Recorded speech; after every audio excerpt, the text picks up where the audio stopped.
Hi everyone, welcome back to Kavya and mummy channel. I hope आप सभी safe होंगे, healthy होंगे और मैं भी ठीक हूँ। मैंने आपको आज मेरा जो वीडियो है ये कोई एजुकेशनल वीडियो नहीं है और ये जो मेरा ब्लॉग है ये एक रिव्यू पे रिलेटेड है। और ये जो रिव्यू है मैं यूएसपीएस पोस्ट का कर रही हूँ। यूएसपीएस पोस्ट मीन जब भी आप इंटरनेशनल कोई कुरियर इंडिया में करते हो तो आपका जो पार्सल है वो लॉस्ट होने का, इन ट्रांजिट होने का क्या रीज़न होता है और ये यूएसपीएस से अगर कुरियर करते हो तो ये सेफ़ है या नहीं है। तो जैसे कि आप सभी जानते हैं, मैं अपना इंटरव्यू में बता चुकी हूँ कि काव्या जो यूज़ करती है hearing aid that is a donated from USA. तो ये हमेशा time to time within a 6 month ख़राब होती रहती है क्योंकि ये डिवाइस कॉस्टली है। पहले मुझे भी लगता था कि कभी ख़राब नहीं होगी, $9,000 की एक डिवाइस है, बट ऐसा नहीं है, ख़राब होती रहती है और हमें बहुत सारी चीज़ें यूएस से मंगानी पड़ती है।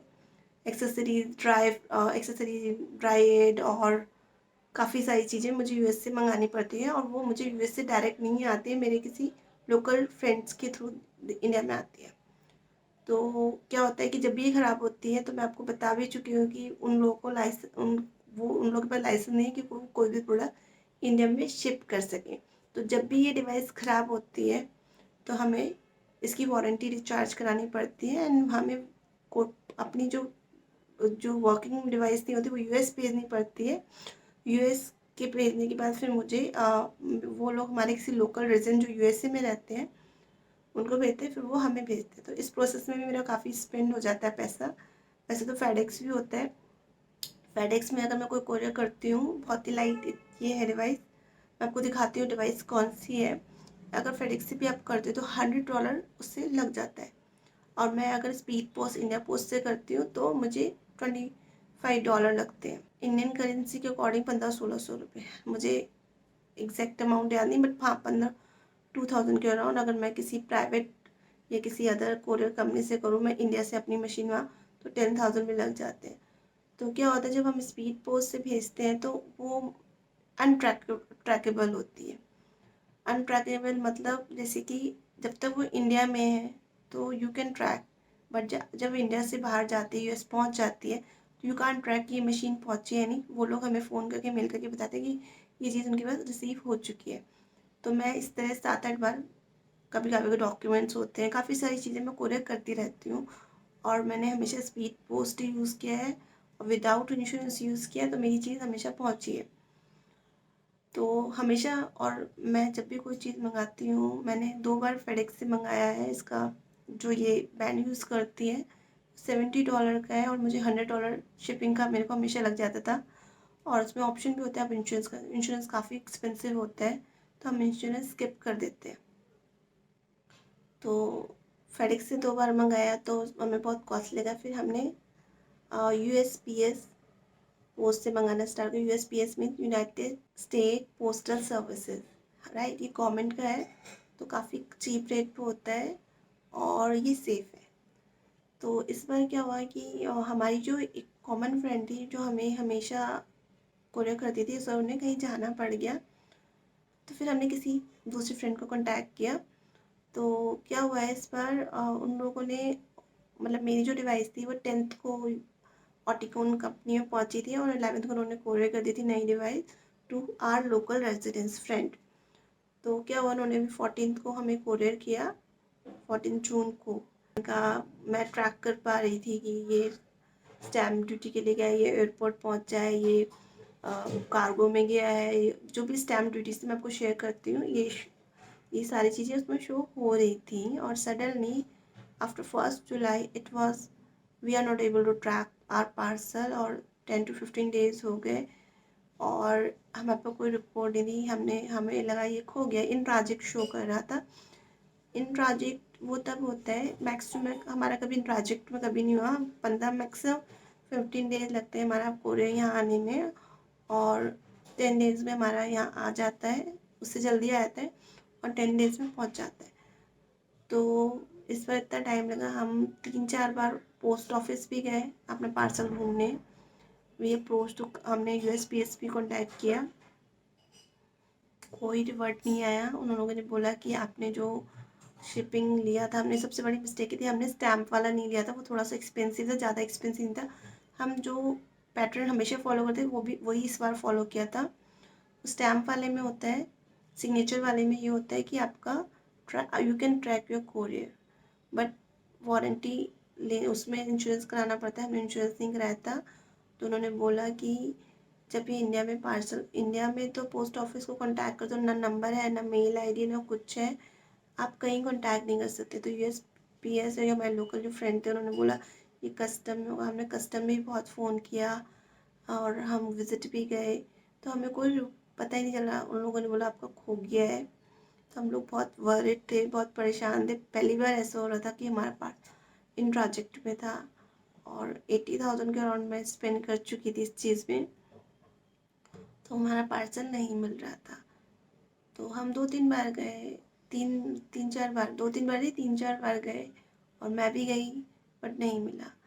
फाइनली हमारी किसी से हम किसी से कॉन्टैक्ट करने में मतलब समर्थ हो गए, मतलब we are able to contact someone who help us a lot. Help भी ऐसा फ़ोन पे कॉन्टैक्ट, उन्होंने हमें बताया कि जो भी यूएसए से पार्सल्स आते हैं और जो आपका वाला पार्सल है जो ट्रैकिंग वाला होता है, जो नॉन ट्रैकेबल होता है, आप पोस्ट ऑफिस जाइए, वहाँ पे आप बोलिए कि ये बैग में होगा और यूएसए से आया है, अनट्रैकेबल है, तब वो आपको देंगे। वो लोग आप अगर आप बोलोगे ट्रैक करो तो नहीं बताएंगे। जब भी हम ट्रैक करते थे, इंट्राजिक शो करता था, वो लोग ये बोलते थे कि ये इंडिया पहुँचा नहीं, यूएसए ही है और ऐसा कोई पार्सल नहीं है। तो हम लोग बहुत वरिड हो गए कि इतनी कॉस्टली चीज़, $9,000 की मशीन कैसे खो गई और अब तो काबा कैसे पढ़ाई करेगी। तो आज है आज है 31 जुलाई और हम 2 दिन पहले गए और 28 जुलाई को, मतलब ऑलमोस्ट 2 महीने लगे हमारी मशीन ही आई। हम पोस्ट ऑफिस गए, हमने बोला बैग में ढूंढने के लिए, बैग में ढूंढा, लकीली हमें पार्सल मिल गया। जब हमें पार्सल मिला तो हमने उसमें मिस्टेक देखी, जो पोस्टमैन था उन्होंने भी हमें बोला कि ऐसा कभी होता नहीं है, यूएसपीएस का कोई भी पार्सल लॉस्ट होता है, राइट, या टूटा हुआ होता है, हम पार्सल पहुंचा देते। सबसे बड़ी कॉमन मिस्टेक उस पार्सल पे ये थी कि उसमें हमारा कोई कॉन्टैक्ट नंबर नहीं डला हुआ था। सेकेंड, उस पर पैकेजिंग अच्छी नहीं थी। हम जब भी यूएस भेजते हैं तो हम उनका एड्रेस लिख के, जो चौड़ी वाली टेप होती है उससे अच्छे से रैप करते हैं, क्योंकि जब भी आप पोस्ट करते हो, अगर इंडिया से करते हो यूएसए, तो वो आपका जो ट्रैकिंग नंबर है वो हटा देते हैं, वो अपना पेस्ट कर देते हैं। तो हमारे वाले कोरियर में ट्रैकिंग नंबर नहीं अपडेट होता, वो विदाउट ट्रैकिंग भी हमारे तक पहुंच जाता है अगर हमारा नंबर होता और इंडिया का पूरा स्पेलिंग लिखा IND लिखा था, मतलब इसलिए वो हमारे पास नहीं पहुंचा और इसलिए वो नॉन ट्रैकेबल था। उस पर ट्रैकिंग नंबर भी नहीं डला, उन्होंने ट्रैकिंग तो हटा दी यूएसए की, बट नई अपडेट भी नहीं की, स्टैम्प भी नहीं लगा फर्स्ट। और उन लोगों ने वो डिब्बे पे किया था, उस पर हमारा नाम भी हट रहा था। वो lucky, we are very lucky कि हमें मिल गया। तो मैं आपको यही बोलना चाहूँगी कि जब भी आपका कोई पार्सल यूएसए से या किसी और कंट्री से मंगा रहे हो तो उसकी पैकिंग अच्छे से करो। आप वाइट पेपर आता है A4 शीट, उसमें क्लैरिटी के साथ एड्रेस लिखिए और उस पर टेपिंग करिए, बिकॉज अगर आप बॉक्स पे लिखते हो तो क्या होता है कि बॉक्स फटता भी है इतनी सारी चीज़ों में, इतने सारे मतलब मतलब फ़्लाइट में भी आता है, कार्गो में भी आता है, काफ़ी सारे प्रोसेस के थ्रू आपके पास वो हट जाता है। ठीक है, तो नंबर जो लिखिए उसमें जिसको आप भेज रहे हो, सो दैट वो कांटेक्ट कर सके, एक नहीं दो नंबर। समहाउ कि हमारा नंबर नॉट रीचेबल है तो किसी और का लग जाए, तो पोस्टमैन अब तक डिलीवर कर देता है। और उस पर टेपिंग जरूर करिए, क्योंकि कई बार होता है कि वो गीला हो गया है तो एड्रेस हट जाता है। वी आर लकी कि हमें मिल गया और मेरे हस्बैंड ढूंढ पाए हमें, और हम लोग ब्लेस फील कर रहे हैं कि हाँ हमें वो चीज़ मिल गई। तो कॉमन मिस्टेक है यूएसपीएस से आप कोई भी चीज़ अगर करते हो कोरियर, सेफ है। वर्स्ट पार्ट इज़ दैट आप उसे ट्रैक नहीं कर सकते, अगर इसलिए आप कभी भी फर्स्ट क्लास कोरियर मत बुक करिए, स्टैम्प वाला करिए अगर आप कोई कॉस्टली चीज़ मंगा रहे हो। सेकंड, उसमें एड्रेस क्लैरिटी होनी चाहिए कि आप कहाँ भेज रहे हो, उनका नाम, number, address with pin code.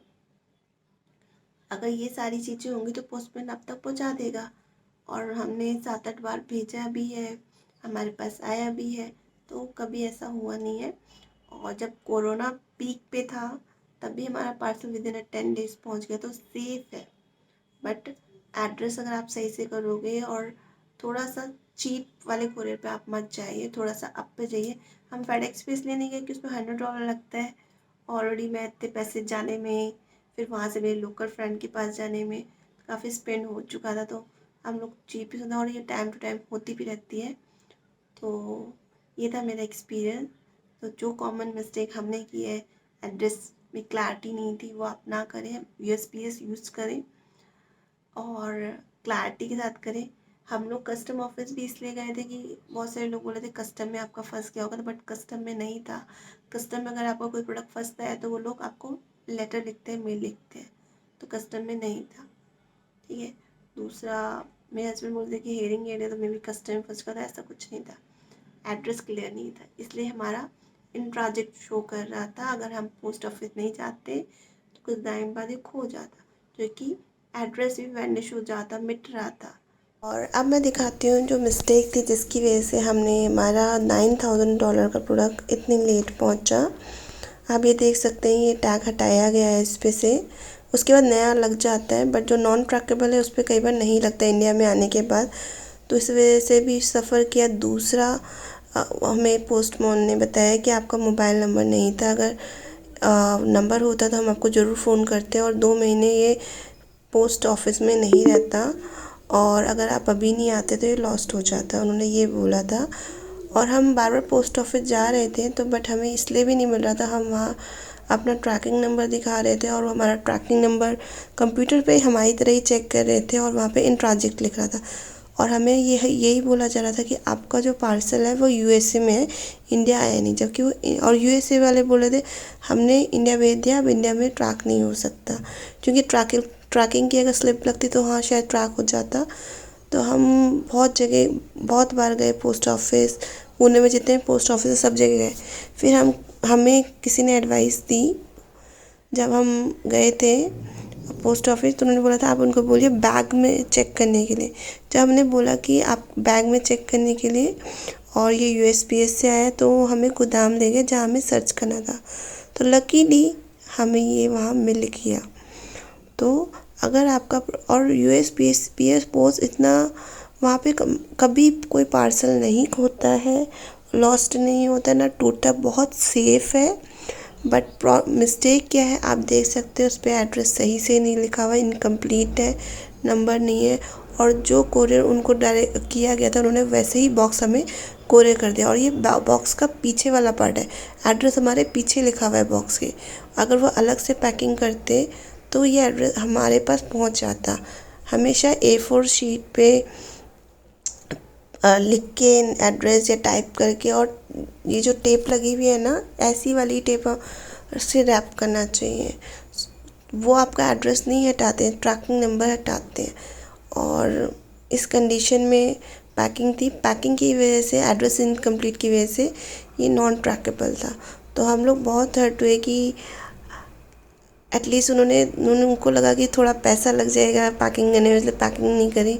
I don't know why, but इस वजह से ऐसा हुआ था। आई होप आपके लिए काफ़ी इन्फॉर्मेटिव होगा। आपके भी बहुत सारे पार्सल होते होंगे जो इन ट्रांजिट हो जाते हैं और वो लॉस्ट नहीं होते। आप अपने जो जिस भी सिटी का आपका पार्सल है वहाँ पे पोस्ट ऑफिस होता है, स्पीड पोस्ट के ऑफिस चाहिए। अगर आप बोलेंगे बैग में है, USPS से आया है, तो वो आपको गोदाम ले जाएंगे, वहाँ जाके आपको अपना पार्सल या लेटर ढूंढना पड़ेगा, और वो मिल जाता है। कभी भी पार्सल लॉस्ट नहीं होता, ये गोदाम में होता है। आई होप आपके लिए काफ़ी इन्फॉर्मेटिव होगा। ये बहुत पुराना था, पहले मैंने सोचा नहीं अपलोड करूं, बट जब मैंने देखा मेरी एक कॉमन फ्रेंड को भी सेम इशू हुआ था, और मेरी इस एडवाइस से वो भी अपना पार्सल लेने में सक्षम हो गए, तो मैंने सोचा ये जो मैंने वीडियो बनाया मैंने डिलीट नहीं किया था, मैं अपलोड कर दूं, तो आपका पार्सल भी इस तरह आप तक मिल सकता है। और thank you so much for watching. इस तरह के इन्फॉर्मेटिव वीडियोस मैं आपके लिए लाती रहूँगी। Thank you so much. तो ये मेरा एक्सपीरियंस था। Thank you so much for watching my channel. I hope आपके लिए हेल्पफुल होगा। Thank you, bye bye.